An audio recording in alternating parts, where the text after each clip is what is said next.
And catching up with Carl Tinnion from Heavenly Nosh, the Anglican Rejuvenator as well. So good to have you on the Yeah, show.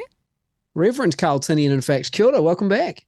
I generally don't try to lead with that title. It always feels a bit strange, but yes, that is true, Tom. Okay, well let's put all titles aside and talk food for thought, being a Friday and another weekend in front of us. So what is on your mind? Well, I've got a little bit of a story for you. So, on the weekend, we did a fundraiser for my son who's going off to do a DTS with YWAM in Norway, and we cooked a big Spanish fundraiser, big Spanish banquet. And one of the dishes that I cooked was called fabadas, or Asturiana fabada, which is like a slow cooked bean stew with all kinds of meat in it. It is absolutely delicious. And I made it for my kids probably once a week throughout their whole upbringing. Really? Uh, Okay. yeah, yeah, it's a super cheap one to make. It's really healthy. But my son said to me, he's at university, "Oh, Dad, can you give me the recipe for that? I'd love to be able to eat that while I'm, at uni." And it just got me thinking about just the kind of the story of that and where it comes from. And I just thought it'd be a real nice thing to talk about today. Well, if you could cook a meat stew, you'd be set in a flat, wouldn't you? That'd be Oh, the that'd be great. smells, the It's deliciousness. It is. It's the best. Well, it's predominantly cannellini beans actually, but you can make it in 20 minutes flat. So it's a real clever one if you've had a busy day at work and trying to crack something off for the family, and you just eat it with bread like a baguette, and you dip bread in it. It's just amazing. Now, before we get to the recipe, and I am very keen to hear it, what got you thinking about this in regards to scripture? And I see today we're delving into the book of Luke. Yeah. So the story behind it for me personally, I worked for YWAM for 30 years. And when I first started off, I lived and worked on a drug rehabilitation center in Spain, and that we were working with heroin addicts. And it was quite challenging for me. I had never really been out of my comfort zone. The accommodation was pretty basic, and we were sharing the bathroom with these guys that were going through cold turkey.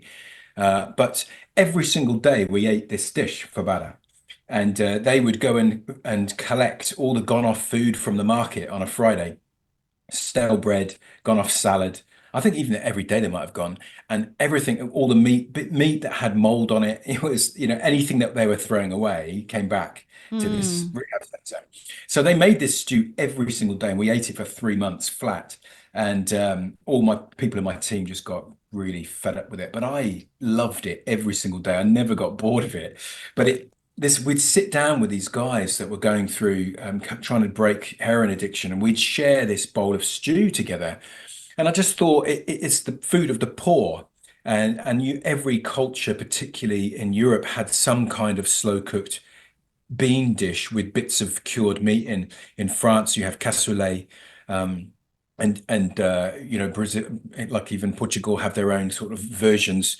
And it's a clever food. It's particularly in the winter. It's a survival food, but it's really tasty. And I just thought, oh, it brought together people around the table, but it was good news for the poor because it was food that had been donated, and it kind of kept them alive, and on a Mm. real budget. So I just kind Mm. of think, the scripture we're looking at is Jesus quoting from Isaiah, "The Spirit of the Lord is upon me because He's anointed me to proclaim good news to the poor." And I love that scripture. It kind of applies to so much of our Christian faith. Sent me to proclaim liberty to the captives, recovery of sight to the blind, liberty to those that are oppressed. And so, people that are struggling in life, breaking addictions, to proclaim the year of the Lord's favor. And so I guess when I eat this stew, I think it's food of the poor, but it connects so much of my own story and experiences to the fact that we were there preaching good news to people and sharing it over these simple bowls of stew. And so it's just that serves as a good metaphor for me. All right. Well, Carl, look, the recipe. Interested to see where you go with this. Simple but full of flavor by the sounds of it. Yeah. So you can choose any meat you want. Historically, they used bits of cured belly of pork, and they would have or chorizo sausage, and sometimes tripe. I'm sure your listeners really won't want me to talk about that. I quite like the tripe part. Right. But you don't have to add tripe to it. And they would also finish it with black pudding, blood sausage. But my kids growing up, I just put in belly pork and chorizo.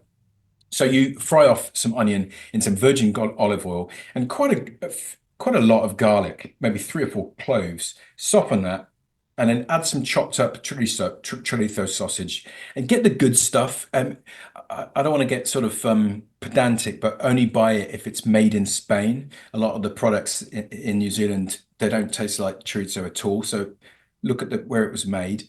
The cured stuff is fine, and some belly pork, or you can add some Kransky sausage or whatever you want. Okay.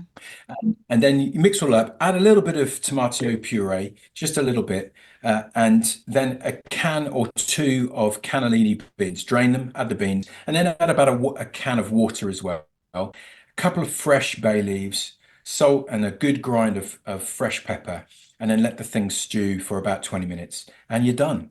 And then finish it with a bit of olive oil and some fresh parsley. Eat it with baguette. I promise you, it is the most delicious stew. Sounds Good good, news doesn't to the it? poor. But I was just thinking too, as you think about this meal, your story, Carl, of sharing it with the poor and being able to share the good news and the good news of Jesus. Well, it's good news for all of us, isn't it? But a recipe to try and reflect on that as we finish the week with some food for thought. And if you want to find out more from Carl, head along to YouTube. Heavenly Nosh is where you'll find out more. Hey, appreciate your time on the show once again. My pleasure. Nice to see you. Thanks for joining us on Rhema. Now, if you found value in today's content, hit that like button. And if you haven't already, consider subscribing to our channel with the subscribe button. This really helps us to continue to produce more quality content for you. And hey, if you'd like to stay updated and never miss any of our future videos, ring that notification bell as well. Don't forget to follow us on our other socials, which are in the description below. And until then, stay tuned.